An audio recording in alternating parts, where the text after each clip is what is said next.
what Jamaica have that we can compete with any country in the world is talent. Yes. Actually, we have more talent per capita in the creative than anybody else. Of course. Right. And we punch way above our weight. Right.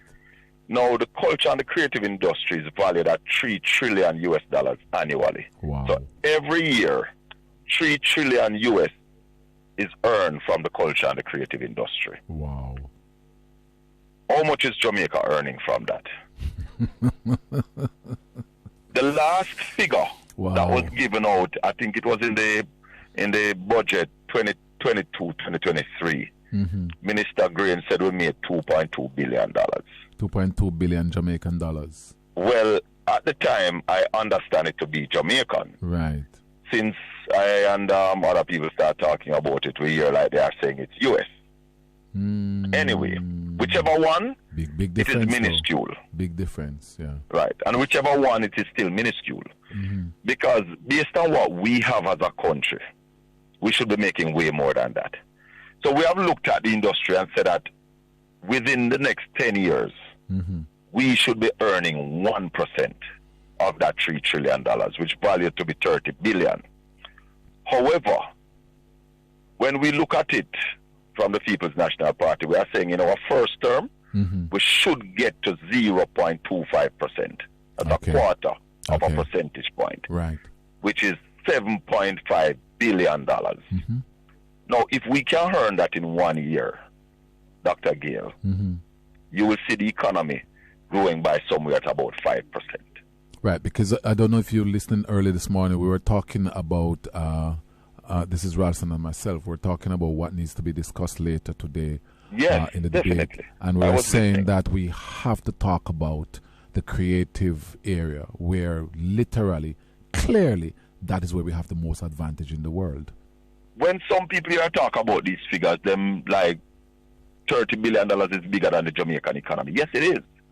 But let me just give you some figures, Dr. Gale. The United States, every year, makes $700 billion. And anything I'm going to tell you, you can Google it and find. Yes.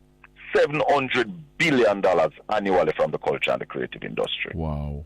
England makes 125 billion pounds. Wow. India makes $120 billion. Nigeria, they are making $50 billion. Right. They are giant. Mexico, which is close to us, they are making $15 billion annually. And in fact, these figures are 2023, 2024 figures that I'm giving you. Right. Right? Now, I am saying with all that we have, Jamaica has given the world two of the greatest music genre. Reggae, and right now is dancehall running the place. Right.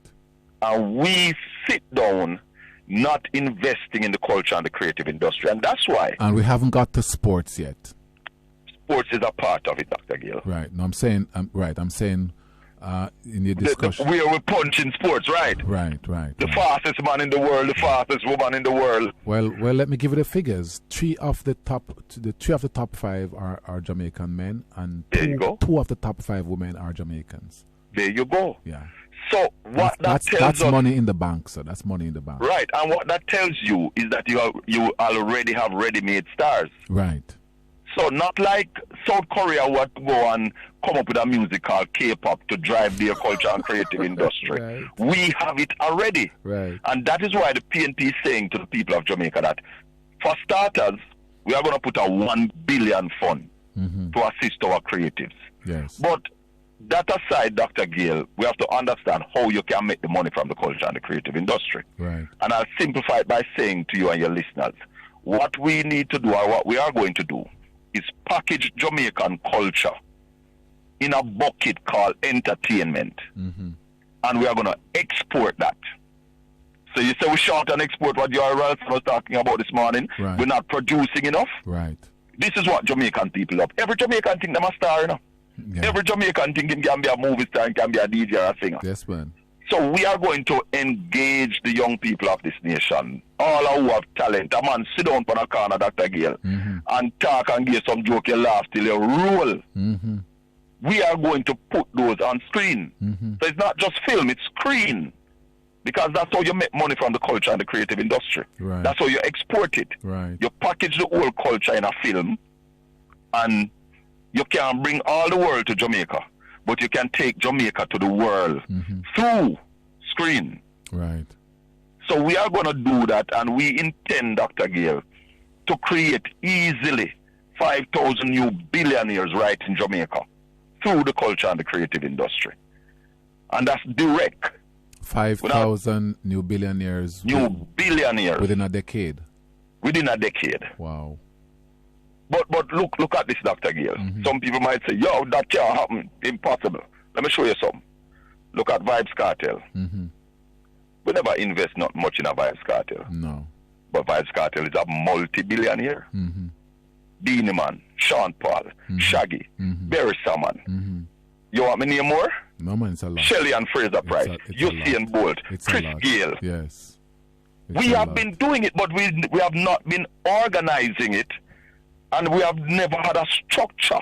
Right, and in fact, what I noticed was coming from people recently is that they've got there in spite of government, rather than because of government. Yeah. Yeah. So if government now put the necessary framework in place, create the environment that you and Ralston was talking about this morning, to ensure that people with talent have a clear path to stardom. Yes. That is where we are going to take Jamaica. More stars. And one of the things that disappoints me, Dr. Gale, is to see people like Vibes Cartel live up and go in America, go and live. Vibes Cartel is now getting over $1 million for one performance. You know, are you aware of that? Yes. It's a lot of money. And that money now should be coming into Jamaica in an account in Jamaica. But the fact that Cartel leave, we lost that. Because we have not really created that environment for those kind of people. So we rob Usain Bolt money. If it was somebody who was less patriotic, they would have lift up and gone. Wow. So we need to protect our creatives. We need to create the environment for our creatives to strive. So when I hear the GLP talking about the one-stop for people who want to put on an event, Mark Golden had advertised that from 2022 at the PNP conference. So that's a PNP idea they have taken. But that's the smaller part of the culture and the creative industry. We are talking about making the real money. Yes. Creating our entertainment zones that we speak about will also contain what you call sound stage. Now, what a sound stage is, Dr. Gale? A lot of the movies that you watch, or the soap operas, or the comedies, they are filmed on a sound stage. Right. So everything is set up in that area. The cameras are there, everything.